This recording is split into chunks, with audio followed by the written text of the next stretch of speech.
അഭിമന്യരായ ഉസ്താദുമാരെ, എൻ്റെ സ്നേഹനിധികളായ കൂട്ടുകാരെ, കോഗ്നീസൻസ് കർമ്മഭടന്മാരെ, എൻ്റെ സലാമൊന്നു മടുക്കണേ. അസ്സലാമു അലൈക്കും. ഈ ലോകം കണ്ട കഥാകാരുടെ ലിസ്റ്റിൽ ഈ ആദിലിൻ്റെ പേര് നിങ്ങൾ എവിടെയും കാണുകയില്ല. കാരണം എന്താ നിങ്ങൾക്കറിയോ? ഞാൻ അത്രയും വലിയ കലാകാരനൊന്നുമല്ല. ഈ മഹത്തായ കോഗ്നീസൻസ് വേദിയിൽ എന്നെപ്പോലെ ചങ്കൂറ്റമുള്ളവർക്ക് കിട്ടിയ അവസരം ഞാൻ മുതലാക്കും. അത് ഞാൻ മുതലാക്കാൻ പോവുകയാണ്. എന്നാൽ നമുക്ക് കഥ തുടങ്ങാം. എൻ്റെ കഥയുടെ പേരെന്താണെന്ന് നിങ്ങൾക്കറിയുമോ? ഒരു ഗുസ്തിക്കാരൻ കുളുസായ കഥ. നമ്മുടെ ഭാഷയിലൊക്കെ പറയും പ്ലിങ്, ശശി എന്നൊക്കെ പറയും. അങ്ങനെ എല്ലാവരും ശ്രദ്ധിച്ച് കേൾക്കണേ. കുറച്ചു നേരം കണ്ണും കാതൊക്കെ അങ്ങോട്ട് കൂർപ്പിച്ച് വെച്ചോളി. പണ്ട് മദീന പട്ടണത്തിൽ ഒരു ഗുസ്തിക്കാരനുണ്ടായിരുന്നു. ഓൻ്റെ പേരെന്താ നിങ്ങൾക്കറിയോ? റുക്കാന. അവനൊന്നൊക്കെ ഗുസ്തിക്കുണ്ടോ? അവിടെ ഉള്ള ആൾക്കാരോ ഓൻ്റെ എതിരുള്ള ആൾക്കാരൊക്കെ ഓൻ്റെ ഫുൾ പേര് കേട്ടാൽ കാലെങ്ങനെ വെറുക്കും. വേണമെങ്കിലും ഇടത്തേക്കൂടെ ഒറ്റിക്കാൻ ചെയ്യും. ഒരു ദിവസം ഈ റുക്കാന പോസ്റ്റായി ഇങ്ങനെ ഇരിക്കായിരുന്നു. അപ്പം അതിലൂടെ ഒരാൾ നടന്നു പോവായിരുന്നു. ആരാ നിങ്ങൾക്കറിയോ? നമ്മുടെ ഹബീബ്. ചെല്ലിവിടോ സലാത്ത്. അങ്ങനെ മുഹമ്മദ് മുസ്തഫ സല്ലല്ലാഹു അലൈഹി വസല്ലം നടന്നു വരികയായിരുന്നു. അപ്പൊ ഈ റുക്കാൻ എന്ത് ചെയ്തെന്ന് നിങ്ങൾക്കറിയോ? ഓൻക്ക് വലിയ SP ആവാൻ വേണ്ടിയിട്ട് ഓൻ നബി തങ്ങളടുത്ത് പോയി പറഞ്ഞ്, ഞാനാ ഈ മദീന പട്ടണത്തിലെ ഏറ്റവും വലിയ ഗുസ്തിക്കാരന്.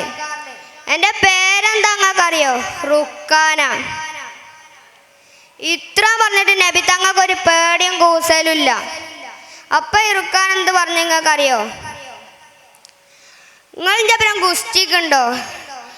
അതിൽ നബി തങ്ങൾ പറഞ്ഞ്, ആയിക്കോട്ടെ, ഞാൻ എൻ്റെ അപ്പുറം ഗുസ്തിക്കുണ്ട്. നിങ്ങളിൻ്റെ ഈ മസിലൊക്കെ കണ്ടിട്ട് തന്നെയല്ലേ പറയുന്നേ? അതിൽ നബി തങ്ങൾ ആന്ന് പറഞ്ഞ്, ഞാൻ എൻ്റെ മസിലൊക്കെ കണ്ടിട്ട് എന്നാ പറയുന്നേ. നാളെ ഇതേ സ്ഥലത്ത് ഇതേ സമയത്ത് എത്തിക്കോണേ. ഇത് കേട്ട് അതിനു മുമ്പ് നബി തങ്ങൾ ഒരു വാഗ്ദാനം പറഞ്ഞിരുന്നു, ഞാനങ്ങാ ഗുസ്തിക്ക് ജയിച്ചാൽ മുസ്ലിം ആവണേ. അതിൽ റുക്കാൻ പറഞ്ഞ്, ഞങ്ങൾ ജയിച്ചാൽ ഞാൻ മുസ്ലിം ആവാം. ഇത് കേട്ട് റുക്കാൻ അവിടുന്ന് പോയി. പിറ്റേ ദിവസം രാവിലെ ആയി. കോഴി കൂവി, കൊക്കരക്കോ കൊക്കരക്കോ കൊക്കരക്കോ. റുക്കാൻ എണീറ്റ് പല്ല് പോലും തേക്കാണ്ട് ഒരു ഒറ്റ ഓട്ടം മദീന പട്ടണത്തിലേക്ക്. അങ്ങനെ ഓൻ അവിടെ എത്തി. നോക്കിയപ്പോൾ നബി തങ്ങൾ അവിടെ ഉണ്ടായിരുന്നു. റുക്കാൻ റിങ്ങിലേക്ക് കയറി. ആളുകളൊക്കെ തടിച്ചു കൂടി നിൽക്കുകയാണ്. ഈ റുക്കാനൻ്റെ ശരീരം എന്നൊക്കെ പറഞ്ഞാല് നമ്മുടെ നിലമ്പൂർ തേക്ക് മ്യൂസിയത്തിൽ കാണല്ലേ തണ്ണ പൊടിയൻ, അതേമാതിരി.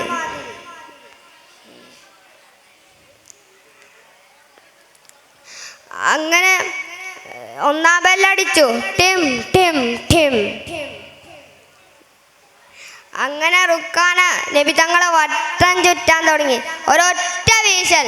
കിട്ടിയ അവസരത്തിൽ നബി തങ്ങൾ മോന്തൊക്കെ ഒറ്റടി. ഓൻ തെറിച്ച് അപ്പുറത്തെ കാട്ടിലെത്തി. ഈ റുക്കാനൊക്കെ ഇതൊന്നും ഒരു വിഷയമല്ല. ഓനെണീച്ച് മേത്തത്തെ പൊടിയൊക്കെ അങ്ങനെ തട്ടി.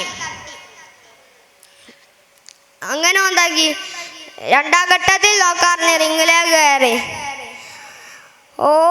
ഓൻ്റെ വിചാരം എന്താ വെച്ചാല് ഓൻ്റെ വളവൊന്നും നബി തങ്ങൾക്ക് അറിയൂലെന്നാ. അങ്ങനെ ഓൻ്റെ വളവം തങ്ങൾക്ക് അറിയോ? എടുത്ത കൈകൊണ്ട് വീശാണ്ട് വലത്തെ കൈകൊണ്ട് ഒരൊറ്റ അടി. ഒന്നാമല്ലടിച്ചു. ടിം ടിം ടിം. ഓനൊരൊറ്റ വീശൽ. നബി തങ്ങൾ എടുത്ത കൈകൊണ്ട് ബ്ലോക്ക് ചെയ്ത് വലത്തെ കൈകൊണ്ട് ഒരൊറ്റ കുത്ത്. ഓൻ്റെ 32 പല്ലിന് 4 പല്ലിന് ചോരങ്ങനെ കുത്തി ഒലിക്കാൻ തുടങ്ങി. ഇത് കണ്ട ജനങ്ങളൊക്കെ ഭയങ്കര കൂക്കൽ.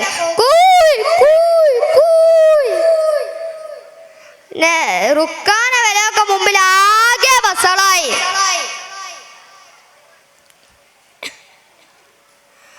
അങ്ങനെ ഈ റുക്കാന എല്ലാവരുടെ മുമ്പിൽ വസള ഇങ്ങനെ നാണം കെട്ടിരിക്കുക. നബി തങ്ങൾ എന്നോട് ചോദിച്ചു, ജനി മുസ്ലിം ആവുന്നില്ലേ? അതിൽ റുക്കാന മെല്ലെ ഷഹാദത്ത് കലിമ ചൊല്ലി മുസ്ലിമായി. അസ്സലാമു അലൈക്കും.